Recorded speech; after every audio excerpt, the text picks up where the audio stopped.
Hi, this is Suzanne in Ohio. My project share for this video are these little field notebook things that I've made.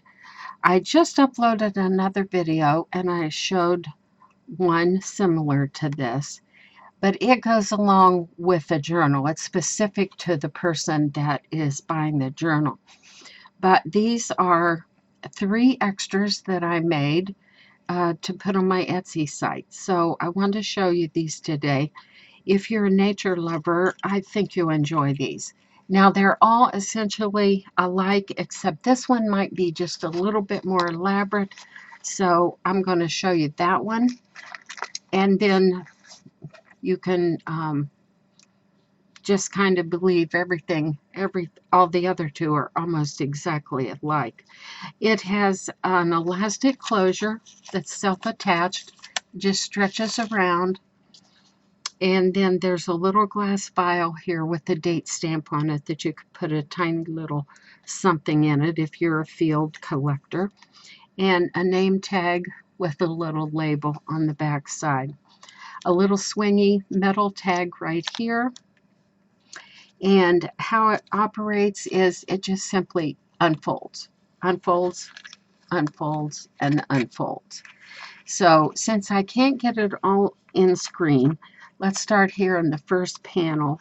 And what I slipped in this little pocket is just some old grungy graph paper and a little facsimile of a note card, file folder card, I guess you might say.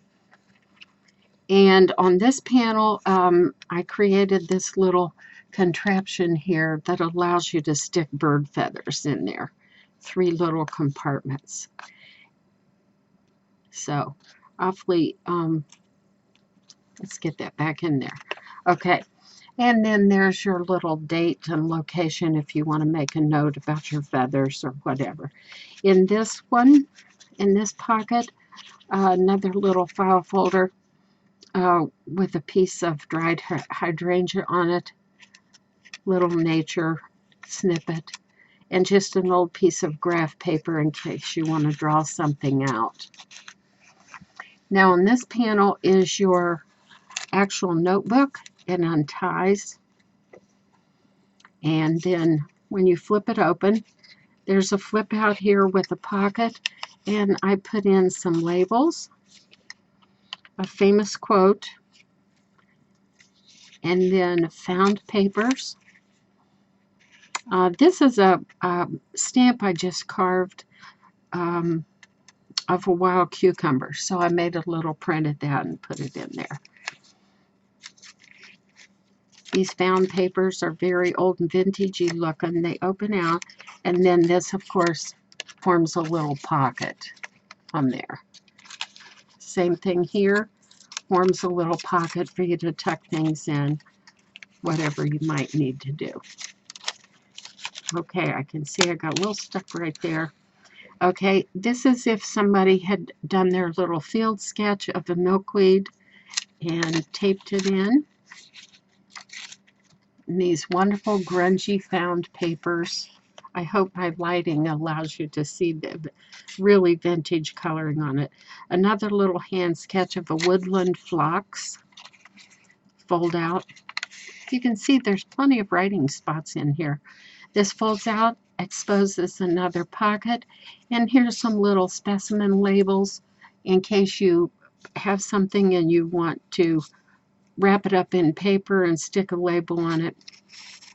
And then these are little old grungy handmade labels, as if you made your own. And then the book flips open over like that. That's the back cover to that little notebook.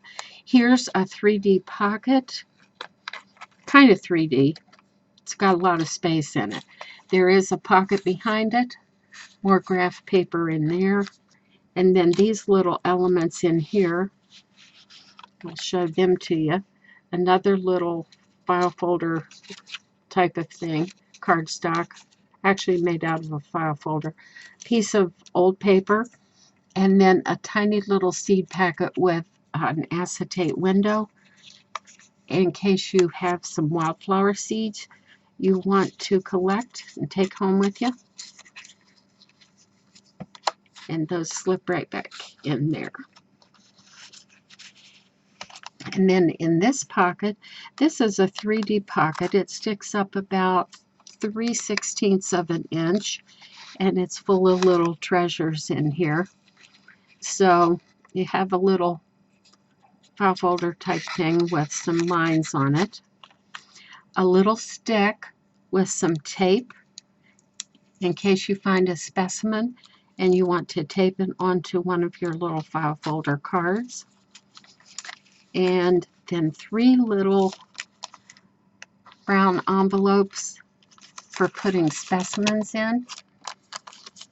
And you write your number of your specimen if you're doing that, and then the date or maybe where you found it.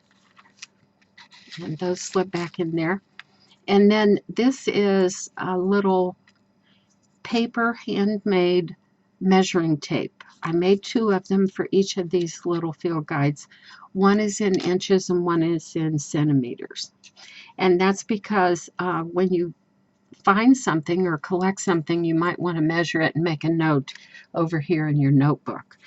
Field guides actually did have some type of measuring lines on them printed right on part of the book. Usually I have a nature book from, I think it's Reader's Digest, and on the leaf cover it has a measuring tape. So I thought that was needful if you're a true nature collector. Now, I'm not going to try to put all these right back right now, but I'll just fold this up and then we'll fold it and I'll show you the outsides.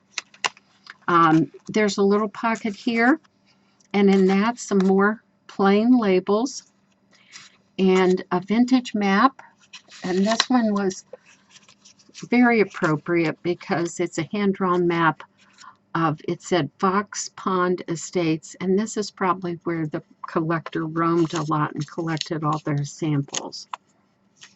So I'll just lay that aside. And then over here is a top loading pocket, and in it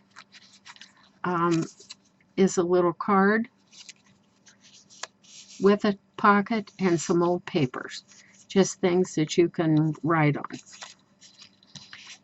And then over here we have the specimen color guide.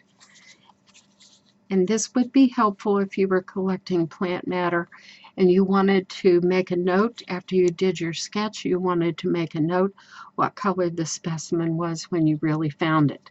So it's in shades of green, and they're all numbered. I don't know if you can see that. And then they are graded A, B, C. So if your plant that you collected was closer to a number 8 shade of green, but it was a real light, it was a C, you would write down color was 8C. So that's your little color specimen guide. So all these little things are, oh, I forgot to mention something. This little notebook is put in here like traveler's notebook style, and it can slide right out. There's your center elastic where you can take it out and switch it out or add pages to it if you want to. So these little nature things are so cute, for especially for someone who loves nature. And if you're interested, you can go to my Etsy site and take a look at more up-close photographs. That'll be posted later today. But to all you nature lovers and journal makers out there, I hope you enjoy it, and thank you for watching.